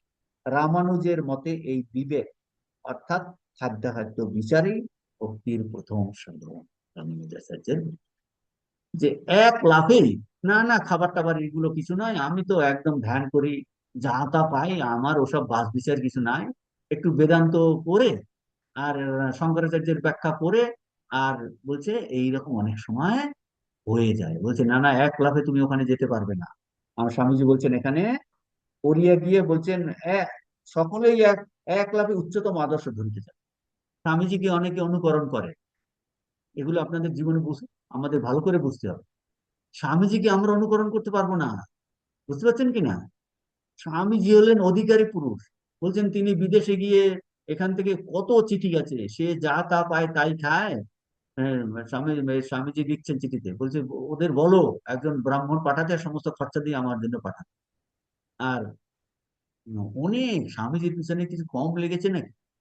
স্বামীজি অনেক কিছু কলকাতা থেকে গিয়ে এসে ঠাকুরকে বলছেন যে আজ অমুক জিনিস খেয়েছি, আপনার কাছে বসবো কিনা, মানে আপনাকে স্পর্শ করে বলছে দেখ, কেউ যদি শুয়োর মাংস খেয়েও ভগবান মন থাকে, বলছে তার তার কথা বলছে, আর কেউ ওটা করলে যে উদাহরণ দিয়েছে অনেক, বিটকেল উদাহরণ ঠাকুর দিয়েছে। তো বলছে অন্য কেউ যদি এইরকম বলছে, বলে তার মুখও দেখতে পাচ্ছে। হ্যাঁ, কিন্তু স্বামীজি ছিলেন শ্রেষ্ঠ অধিকারী। তিনি ওই যেসব খাবার কে ওই যে মারোয়ারি আর নিয়ে নিয়ে আসতো, বলছে ওরা অনেক কামনাযুক্ত খাবার দেয়, মিশ্রি, অনেক জিনিস। বলছে যা নরেনের তোর একে বলতো ওরা, আমাদের হৃদয়কে, তোর কলকাতাতে কিছু কাজ আছে নাকি, মানে এত সংকোচ ভাবে বলতেন। না তেমন নাই, বলছে না তুই যদি কলকাতায় একটু দেখতে থাকতে চাস, তাহলে যদি যাস তাহলে নরেনের জন্য এইগুলো নিয়ে যাও। নরেন জানে শুদ্ধ শত খেয়ে সব ভস্ম করে দেবে। আর কাকে দিয়েছেন দেখুন, গোপালের মা। এগুলো জানতে হবে, এক্সাম্পল গুলো বুঝলে আপনি বুঝতে পারবেন। যে গোপালের মা, বলছেন দেখুন, যখন প্রথম প্রথম আসে, সে আলাদা রান্না করবে, তার জন্য আলাদা হাঁড়ি। তখন সে তো বিধবা মহিলা, তো তো সে মাটির হাঁড়িতে রান্না করে, তার যে বকনা বলে না, তার কাঠের দিয়ে সে হাতেরই, সে ঠাকুর একদিন ছুঁয়ে দিয়েছে, বকনা ওগুলো সব গঙ্গাতে ফেলে দিয়েছে। এই গোপালের মা বলছে নরেন মাংস খেয়েছে, সে সেই জায়গা পরিষ্কার, ঠাকুর বাবা বলে দেখো দেখো কি উদার হচ্ছে, দেখো গোপালের মা ধীরে ধীরে ধীরে ধীরে ধীরে ধীরে এত, মহিলা এত শুদ্ধ, অথচ তার প্রথম স্টেজ দ্বিতীয় স্টেজ এইভাবে দেখাচ্ছে। বলছে দেখো কি উদার হয়ে যাচ্ছে। লাস্টে মনে আছে কাশীপুরে ওই যে আহ সর ভাজা, এটা থেকে ঠাকুরের সর খাওয়া ইচ্ছা দোকানের, তারপরে এ গেল কি যোগানন্দ যে সম্ভবত গেল না বলরাম বাবুর বাড়িতে, সে তার বাড়িতে গিয়ে তাদের অর্ডার দিয়ে করে নিয়ে আসতে। ঠাকুর রেগে গেছেন, বলছে তোকে বললাম দোকানের ওই নিয়ে আসতে, আর তুই তাদের কষ্ট দিয়ে এসব, বলছে আমি ওটা খেতে পারবো না। তো সেটা তো সে আগে কাকে বলছে, গোপালের মাকে খাওয়াচ্ছে। আরো এইরকম অনেক জিনিস গোপালের মাকে দিচ্ছে। এইরকম যা যে জিনিস নরেনের জন্য পাঠাতো, এখন লাস্টে সেগুলো গোপালে বলছে এত তার উন্নতি, সব ভস্ম করে দেবে। তো এখন বলছে আমরা যদি একবারেই স্বামীজির মতো হতে চাই, পারবো? পারবো না। স্বামীজিকে অনুকরণ করা মুশকিল আছে। স্বামীজি আমরা দেখি স্বামীজিকে চিকাগো অ্যাড্রেস, একদম পাগড়ি মাথায়, একদম my dear brothers and sisters of America, প্রথমেই লেকচার দিয়ে জগৎকে বলছে দি মেকিং বিবেকানন্দ দেখো। স্বামীজির জীবনী যদি পড়েন, সে হবিষ্যান্ন খেত, মাটিতে শুতো, সে বলছেন যে রাস্তায় থিয়েটার আছে সেই রাস্তা দিয়ে পর্যন্ত হাঁটতো না। সেটাও তো স্বামীজির জীবনীতে আছে, স্বামীজির জীবনীতে আছে। কাজেই বলছেন এক লাফে সবাই যদি উচ্চতম আদর্শ ধরিতে যায়, কিন্তু লাফাইয়া ঝাঁপাইয়া তো কিছু হইবে না, তাহাতে পড়িয়া গিয়া শেষ পর্যন্ত পা ওরা হইয়া যাইবে, ওরা হয়ে যাইবে। সেই জন্য আমাকে প্রত্যেকে নিজেকে বুঝতে হবে, কোন খাদ্য আমার শরীরের ক্ষেত্রে জব ধ্যান করতে সুবিধা হয়, মা বলছেন মাছ খেলে মাথা ঠান্ডা থাকে। তোমার যদি মাছ ভালো লাগে খাও না। এটা অন্য জায়গায় মাছ মাছ ত্যাগ করে, জোর করে ত্যাগ করে তো লাভ নেই। পান মাছ ত্যাগ ত্যাগ নয় বলছেন ঠাকুর। হুম। তো এই জিনিসগুলো সব আলোচনা শুনে সব দিকে খেয়াল রাখতে হবে, মনটাও শুদ্ধের দিকে যেতে হবে। তো এই কথা বলছেন শঙ্করাচার্য। আমাদের দুটো কিন্তু গ্রহণ করতে হবে। কিন্তু রামানুজাচার্যের মতে এই বিবেক খাদ্যাখাদ্য বিচার ভক্তির প্রথম সাধন। এটা আমরা দুটো জিনিস এতক্ষণে জানি। এরপর তার প্রিপারেটরি ডিসিপ্লিনের দ্বিতীয়টা কি? এতক্ষণ হলো বিবেক নিয়ে আলোচনা। প্রথম সাধন হলো বিবেক। বিবেক। দ্বিতীয় ভক্তির দ্বিতীয় সাধন হলো বিমোহ। বিমোহ। প্রথম সাধন বিবেক, দ্বিতীয় সাধন বিমোহ। বিমোহটা কি? তাহলে ভক্তির দ্বিতীয় সাধনের নাম বিমোহ। বিমোহ শব্দের অর্থ বাসনার দাসত্ব মোচন। কে বলছেন এটা? এর রামানুজাচার্য। সব রামানুজাচার্যের জিনিসগুলোই স্বামীজি বলছেন। বিমোহ শব্দের অর্থ বাসনার দাসত্ব মোচন। যিনি ভগবত প্রেম লাভ করিতে চান, তাহাকে সর্বপ্রকার প্রবল বাসনা ত্যাগ করিতে হইবে। ঈশ্বর ব্যতীত আর কিছু কামনা করিও না। এই জগৎ আমাদিগকে সেই উচ্চতর জীবনে লইয়া যাইবার জন্য যতটুকু সাহায্য করে ততটুকুই ভালো। বলছে মহারাজ, আমরা তো এই জগতে আছি, সংসারে আছি, আমার চাকরি করতে হবে, বাড়ি আছে, গাড়ি আছে, লোকজন আছে, আত্মীয় স্বজন আছে। বলছে দেখো, এই জগৎ আমাদিগকে সেই উচ্চতর জীবনকে লইয়া যাইবার জন্য যতটুকু সাহায্য করে ততটুকু ভালো। ততটুকু সেই সবাই ধন দৌলত নিয়ে মানুষ লোকজন আত্মীয় স্বজন কতটুকু ভালো। বলছে তুমি আমাকে ভগবানের দিকে যেতে সাহায্য হেল্প করছো, বলছে ততটুকুই তুমি ভালো।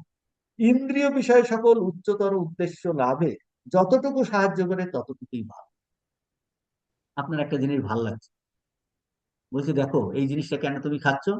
বলছে না, আমি এটা আমাকে ভগবান লাভে সহায়তা করবে কিভাবে? আমি এইটা খেয়ে আমার শরীর সুস্থ থাকবে, সুস্থ শরীরে তাহলে আমি ভগবানের নাম করতে পারবো, জপ ধ্যান করতে পারবো। তার মানে ইন্দ্রিয় ভোগ্য বুঝে বলছে উদ্দেশ্য লাভে যতটুকু, কিন্তু সেইটা যদি আমি বেশি গ্রহণ করি, তার প্রতি যদি আমার আসক্তি হয় বা তাতে দ্বেষ উৎপন্ন হয়, বলছে তাহলে কি আমার উদ্দেশ্য থেকে আমি বিচ্যুত হয়ে যাচ্ছি। তো এইভাবে প্রত্যেকটা বিচার করতে বলছে। যতটুকু সাহায্য করে ততটুকুই ভালো। আমরা সর্বদাই ভুলিয়া যাই যে এই জগৎ আমাদের উদ্দেশ্য নয়, এটি উদ্দেশ্য লাভের একটা উপায় নয়। দেখুন, এই জগৎটা আমাদের উদ্দেশ্য নয়, উদ্দেশ্য লাভের একটা উপায় মাত্র। এই যে আমরা ভক্তি যোগ ক্লাস করছি, আপনি একটা প্র্যাকটিক্যাল এক্সাম্পল। ভক্তি অনেকগুলো ক্লাস করাটাই জীবনের উদ্দেশ্য নয়, এটা একটা উপায় মাত্র। এটা শুনে আমাকে এই জিনিসগুলো জীবনে আচরণ করতে হয়। বলছে কি, এটি উদ্দেশ্য লাভের একটি লাভের উপায় মাত্র। এই যে জগৎ আমরা পেয়েছি, এই যে জগতে আমরা আছি, এই যে জীবন, মনুষ্য জীবন আমরা পেয়েছি, বলছে এইটা, এই জগৎ আমাদের উদ্দেশ্য নয়, এই এটি উদ্দেশ্য লাভের উপায় মাত্র। এটা একটা উপায়, উপায় মাত্র। যদি এই জগৎ আমাদের চরম লক্ষ্য হইতো, তবে আমরা এই স্থূল দেহে অমরত্ব লাভ করিতাম, আমরা কখনো মরিতাম। বলছে শাস্ত্র বলছে, মহাপুরুষরা বলছে আমরা সবাই আমরা অমরত্ব চাই, অমর্ত্য, অমরত্ব লাভ করতে চাই। তাহলে এই জগৎটা যদি চরম লক্ষ্য হতো, তাহলে এই জগতেই আমরা অমরত্ব লাভ করছি, সবাই অমরত্ব লাভ করবে। আর জগৎ যদি চরম লক্ষ্য হতো, তাহলে আমরা এই জগৎ, জগৎ বলতে এই বাইরের বাহ্য জগৎ, এই আমাদের নিজের শরীরটাও জগৎ, তাহলে এই স্থূল দেহেই আমরা অমরত্ব লাভ করিতাম, আমরা কখনো মরিতাম না। কিন্তু দেখিতেছি প্রতি মুহূর্তে আমাদের চতুর্দিকে লোক মরিতেছে। বলছে তাহলে এইটা যদি উদ্দেশ্য হতো, তাহলে আমরা তো এখানে এই শরীরে এই জগতে আমরা অমর হতো, কিন্তু দেখছি কেউই তো এখানে অমর নয়। অমর নয়, চতুর্দিকে লোক মরছে। তখন এই মহাভারতের শ্লোক স্বামীজি কোট করছেন, তথাপি মূর্খতা বশত ভাবিতেছি আমরা কখনো মরিব না, মরিব না। তাহলে এই মনুষ্য জীবনটা এইটাই একমাত্র উদ্দেশ্য, এইটাই উদ্দেশ্য নয়, এটা উদ্দেশ্য লাভের একটা উপায় মাত্র। জগৎটাই একমাত্র উদ্দেশ্য নয়, এটা উদ্দেশ্য লাভের উপায় মাত্র, উপায় মাত্র। কারণ চতুর্দিকে দেখছি মানুষ কিন্তু মরে যাচ্ছে, মানুষ কিন্তু, জগৎ মরে যাচ্ছে, জগৎ পরিবর্তন হয়ে যাচ্ছে। তাহলে সেইটা কিন্তু উদ্দেশ্য হতে পারে না। তাহলে এই শরীর, এই মনুষ্য জীবন, এই জগৎ, এটা উদ্দেশ্য লাভের একটা উপায় মাত্র। তখন আমরা কি ভাবছি, মূর্খতাগত ভাবিতেছি আমরা কখনো মরিব না। আহানি আহানি ভূতানি গচ্ছন্তি ইয়ম মন্দিরম, সেইটা স্বামী যেখানে কোট হচ্ছে, আহান্যাহানি ভূতানি গচ্ছন্তি যম মন্দিরম শেষা স্থিরত্বম ইচ্ছন্তি কিম আশ্চর্যম অতঃ পরম। আমরা আগে এগুলো চ্যান্টিং করেছি যে অহনি অহনি প্রতিদিন মানুষ মরছে। এই যে যক্ষ প্রশ্ন প্রশ্ন করেছিল বকরূপী ধর্ম যুধিষ্ঠিরকে, যে সব থেকে আশ্চর্য জিনিস কি, যুধিষ্ঠির এই উত্তর দিয়েছিলেন যে সুন্দর মহাভারতের সেই ঘটনা, যে একের পরে জল তেষ্টাতে জল আনতে যাচ্ছে সহদেব, নকুল, তারা ওই বকরূপী ধর্মের সে সরোবর থেকে জল খাবে, এত তেষ্টা পেয়েছে আর দাদার জন্য নিয়ে যাবে। তো প্রশ্নের উত্তর না দিয়ে জল খেলে মরে যাবে বলেছে, শোনেনি। খেতে গিয়ে সবাই চার ভাই মরে গেল, ওখানে পড়ে আছে। তখন যুধিষ্ঠির এসেছেন। তখন এই আহ, বকরূপী সেই যক্ষ তাকে প্রশ্ন জিজ্ঞেস করলেন, অনেক খুবই সুন্দর। তো বললেন যে জগতে সব থেকে আশ্চর্য জিনিস কি? তখন যুধিষ্ঠির এই বলছে, দৈনন্দিন এখনই আপনি কাশীপুর শ্মশান, কাউরাতলা শ্মশান, যেখানে পৃথিবীর যেখানে শ্মশান আছে না কেন, দেখুন গিয়ে কত লোক সেখানে কান্নাকাটি করছে, মানুষ একের পরে এক লাইন দিয়ে আছে। তো তাহলে অহনি অহনি ভূতানি শেষা স্থিরত্ব হচ্ছে, বলছে ভূতবর্গ মানুষ, বলছে দিনকে দিন প্রতি মুহূর্তে মুহূর্তে চতুর্দিকে লোক মারা যাচ্ছে। এই যে এখন যুদ্ধ হচ্ছে, কত লোক দেখুন মারা যাচ্ছে, কত লোক মরছে, তথাপি মূর্খতা বছর ভাবিতেছি। আমরা ভাবছি ভারতবর্ষ তো কোনো যুদ্ধ হবে না, আমি তো ভালো আছি, আমি তো ভালো আছি। বলছে দেখো, তোমারও মৃত্যু ঘনিয়ে আসছে। মৃত্যু যেদিন থেকে আমরা জন্মগ্রহণ করেছি, মৃত্যুরূপ সর্প আমাদের পিছনে পিছনে যাচ্ছে, আর আমরা দৌড়চ্ছি জীবনে, দৌড়াতে দৌড়াতে এখন বয়স হয়ে গেছে। বলছে ওই মৃত্যুরূপ সর্প আমাদের, বলছে জীব এইরকম মৃত্যু ভয় পালাচ্ছে, স্বর্গ মর্ত পাতালে দৌড়চ্ছে, কোথাও তার নিস্তার পাচ্ছে না। তো পূর্বের সে তার সুকর্মের ফলে সে ভগবানের কাছে গিয়ে দেখলো, সেখানে বলছে কোথাও নিস্তার নাই, তার পিছনে মৃত্যু রূপী সাপ যাচ্ছে। তখন ভগবানের পূর্ব কিন্তু ভগবানের কাছে বলছে যেখানে আর সেখানে মৃত্যু যে তাকে স্পর্শ করতে পারছে না। তো বলছেন এই মূর্খতা বশত ভাবছি আমরা কখনো মরিব না, এটা আমার মূর্খতা। আমরা আমরা বলতে পারি উত্তর, না না, আমরা তো জানি আমরা সবাই মরছি, আমি মরি। বলছে এইটা যে সত্যি সত্যি জানতাম, সত্যি সত্যি প্রাণে প্রাণে এই এই রিয়েলাইজেশন, বলছে জীবনে ট্রিমেন্ডাস পরিবর্তন আসবে। আর এই পেটি জিনিস নিয়ে, খারাপ জিনিস নিয়ে, এই জিনিস নিয়ে আমরা এগুলোতে সময় ব্যয় করতাম না, অথচ ডেইলি দেখছি, ডেইলি দেখছি কত জিনিসে আমরা অন্য জিনিসে জীবন, কথাবার্তায় সময় নষ্ট করছি। তার মানে এটাকে সত্য বলে ভাবছি না। তো এইটাই বলছেন যে মূর্খতা বশত ভাবিতেছি আমরা কখনো মরিব না। ওই ধারণা হইতে, কোন ধারণা? যে শেষ পর্যন্ত আমি থাকবো, এরা মরে গেছে তাতে কি, এরা মরে গেছে তাতে কি। বলছেন কত আচুলি বিচুলি হচ্ছে, বলছে তারপর আবার খোপা পাচ্ছে, বলছে আবার ই করছে। হ্যাঁ, সে ঠাকুর উদাহরণ দিচ্ছে কথামৃতে। তো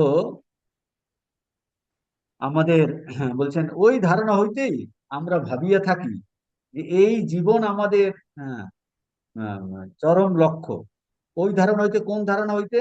শেষ পর্যন্ত আমরা বেঁচে থাকবো, মরবো না, এই ধারণা হইতেই আমরা ভাবিয়া থাকি এই জীবন আমাদের চরম লক্ষ্য। এই জীবনটা আমাদের চরম লক্ষ্য নয়, যে সেই জন্য স্বামীজি বলছেন সবসময় মৃত্যুর চিন্তা করতে।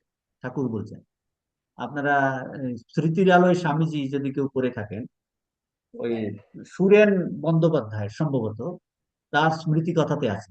স্বামীজির কাছে অনেক যারা কলকাতার তখন কলেজে ইউনিভার্সিটিতে পড়তো আসতো।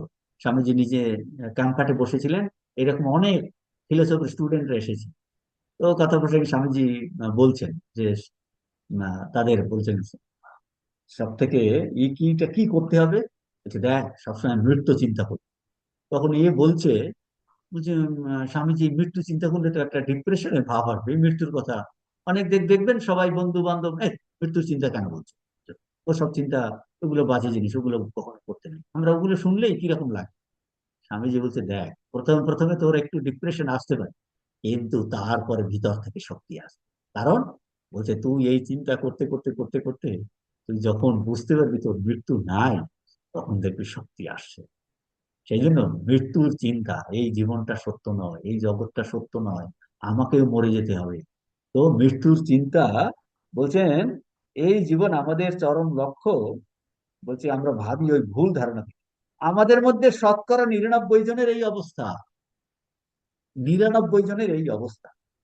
এই ভাব এখনই পরিত্যাগ করিতে হইবে। এই জগৎ যতক্ষণ আমাদের পূর্ণতা লাভের উপায় স্বরূপ হয়, ততক্ষণই ভালো। বুঝতে পারছেন? মানে এই যে জগতে আমরা আছি, বলছে এইটা আমাদের পূর্ণতা লাভে সহায়তা করছে, ভগবান লাভে সহায়তা করছে, আত্মজ্ঞান লাভে সহায়তা করছে। বলছে এই যতক্ষণ যতক্ষণ পর্যন্ত এটা পূর্ণ লাভের উপায়, ততক্ষণই ভালো। আর যখন ইহার দ্বারা সেই উদ্দেশ্য সিদ্ধ হয় না, তখন ইহা মন্দ। মন্দ বই আর কিছুই নয়। মন্দ বই, বলছে স্বামীজি ভালো মন্দের ডেফিনেশন দিয়েছে। তাহলে কোনটা ভালো, কোনটা মন্দ? বলছে আমাকে এটা ভগবান লাভে সহায়তা করছে, বলে সেটা ভালো জিনিস। আমাকে ব্রহ্মজ্ঞান লাভে সহায়তা করছে, ব্রহ্মজ্ঞান লাভে সহায়তা, বলছে এটা তাহলে ভালো। দেখো, আমরা জানি না ভালো মন্দের ডেফিনেশনটা। ভালো মন্দের ডেফিনেশনটা যে কি, এই স্বামী যেখানে করছেন, যে জিনিস আমাকে ভগবানের দিকে, আত্মজ্ঞানের দিকে নিয়ে যাবে, বলছে সেইটাই ভালো জিনিস। সেই মানুষই ভালো মানুষ, যে আমাকে সাহায্য করবে। সেই বস্তুটাই ভালো বস্তু, সেই সঙ্গই ভালো সঙ্গ, সেই দৃশ্যই ভালো দৃশ্য, সেই কথাই ভালো কথা, যেটা আমাকে ভগবানের দিকে নিয়ে যাবে, আত্মজ্ঞান লাভে সহায়তা করবে। বলছে এই রূপে স্বামী, স্ত্রী, পুত্র, কন্যা, টাকা, কড়ি বা বিদ্যা আমাদের ভগবত পথে উন্নতির সহায়ক হইলে ভালো। কিন্তু যখনই তাহা না হয়, তখনই সেগুলি মন্দ বই আর কিছুই নয়। তারপর উদাহরণ দিয়ে বোঝাচ্ছে দেখুন। স্ত্রী যদি ঈশ্বর লাভের সহায়তা করে, তবেই তাকে সাধ্য স্ত্রী বলা যায়। এইরূপ পতিপুত্র, বলছেন, স্বামী যদি তাকে ঈশ্বর লাভে সহায়তা করে, ওই তাকেই ঠিক ঠিক স্বামী বলা যাবে। পুত্র যদি তাকে ঈশ্বর লাভে সহায়তা করে, তাকেই তাহলে ঠিক ঠিক পুত্র বলা যাবে। আমাদের এই বন্ধু যদি আমাকে, আত্মীয় ঈশ্বর লাভে সহায়তা করে, তাহলে ঠিক ঠিক বন্ধু মিত্র বলা যাবে। অর্থ যদি আমাকে ঈশ্বর লাভে সহায়তা করে, তাহলেই তাহলে ঠিক অর্থ, সৎ অর্থ বলা যাবে। সম্পদ যদি আমাকে ঈশ্বর লাভে সহায়তা করে, তাহলেই তাকে ঠিক সম্পদ বলা যাবে। বিদ্যা, বিদ্যা অর্জন, লেখাপড়া যদি আমাকে, বিদ্বত্তা, পাণ্ডিত্য আমাকে যদি ভগবান লাভে সহায়তা করে, তাহলে আমাকে সেটা ঠিক ঠিক বিদ্যা অর্জন হবে। আমাদের কাজকর্ম যদি ভগবান লাভে সহায়তা করে, আমরা নিষ্কাম কর্ম করব, সেবা কর্ম করব, অন্যকে সেবা করব, যদি সেটা আমাকে নিঃস্বার্থ হতে সাহায্য করছে কি, ভগবান লাভে সহায়তা করছে কি, তাহলেই সেটা ঠিক ঠিক করবো। আমি ঘুরতে যাব, বিভিন্ন জায়গাতে যাবো, বলছে এই ভ্রমণটা তোমাকে ভগবান লাভে সহায়তা করছে কি, বলছে তাহলেই ঠিক ঠিক হবে। আপনি প্রত্যেকটাই আমাকে এইভাবে বিচার করে স্বামীজি দেখতে বলছেন। যদি এই রূপে পতিপুত্রাদির সম্বন্ধেও বুঝতে হবে। অর্থ যদি মানুষকে অপরের কল্যাণ সাধনে সহায়তা করে, তবেই তাহার মূল্য আছে বলিয়া স্বীকার করা যায়। নতুবা উহা কেবল অনিষ্টের মূল।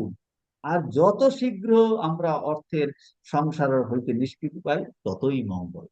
এখন কত নূতন ভক্তি সাধনের কথা বলতে গিয়ে স্বামীজি কত কথা বলছেন। স্বামীজি বলছেন মানে, রামানুজাচার্য বলছেন, ভক্তি সাধনের দ্বিতীয়টা কি? বিমোহ। বিমোহ মানে বাসনার দাসত্ব মোচন। তাহলে কি বাসনা করবো না? বলছে এই জগতের বস্তু, জগতের বস্তুগুলোর বাসনা, আত্মীয় স্বজনের, তাদের প্রতি আহ, যে কি হবে, বলছে এইগুলো যতটা অন্য কিছু ঈশ্বর ব্যতীত কামনা করিও না, ততটাই তুমি এইগুলো নেবে, যতটা তোমাকে ঈশ্বর লাভে সহায়তা করবে। জীবনের উচ্চতর, উচ্চতর জীবনের দিকে এটা নিতে যতটা সাহায্য করে, ততটাই আমাদের ইন্দ্রিয় বস্তুগুলো নিতে পেরে। এই উদ্দেশ্য লাভের উপায় ব্যাখ্যা, উদ্দেশ্য লাভের উপায়। তাহলে আজকে হুম, এরপরে আসবে অভ্যাস। কোনো প্রশ্ন আছে? 5টা 15 আমাদের প্রায় শেষ হয়ে গেছে। আমরা এখানে শেষ করবো, একদিনের বেশি পড়া ঠিক না। তো এইটা হবে ধ্যানের বস্তু। বুঝতে পারছেন এটা কি করে? তাহলে জিনিসগুলো আমরা প্রথমে বুঝলাম, নিজের ক্ষেত্রে একটু একটু অ্যাপ্লাই করার চেষ্টা, তাতেই দেখবে আপনার ভালো লাগে। অল্প একটু যদি জীবনে অ্যাপ্লাই করি, তাহলে আমাদের কিন্তু বেশ, ও এইটা আমি করলাম, এই অংশটা আমার ভালো লেগেছে, এইটা আমি এখন জীবন আচরণ করার চেষ্টা করছি। শুধু শোনা নয়, জীবনে আচরণে যদি অল্প অল্প আসে, যে কি করে আহার শুদ্ধি হবে, আহারিয়াত ইতি আহার, এটা হবে। তারপরে এই বাসনার দাসত্ব মোচন, বা প্রত্যেকটা জিনিস এই নূতন দৃষ্টিভঙ্গিতে দেখা, যে আমাকেও একদিন চলে যেতে হবে, কাজে এই জগৎটা আমাদের উদ্দেশ্য নয়, এই শরীর এইটাই উদ্দেশ্য নয়। তাহলে প্রত্যেকটা জিনিস আমাদের মাপকাঠি কি হবে, ভালো মন্দের মাপকাঠি, এটা আমাকে ভগবান লাভে সহায়তা করছে কিনা। তো এই বলছেন রামানুজাচার্য, ভক্তির দ্বিতীয় সাধন বলছেন বিবেক। প্রথম হলো বিবেক, তারপর হবে বিবেক। আজকে তাহলে এই পর্যন্ত। ও पूर्णमदः पूर्णमिदं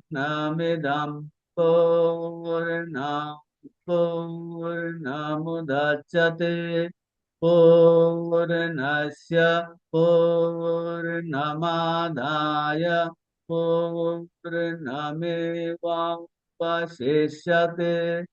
ओम शांति शांति शांति। हरि तत्सत्। श्री राम कृष्णार्पणमस्तु।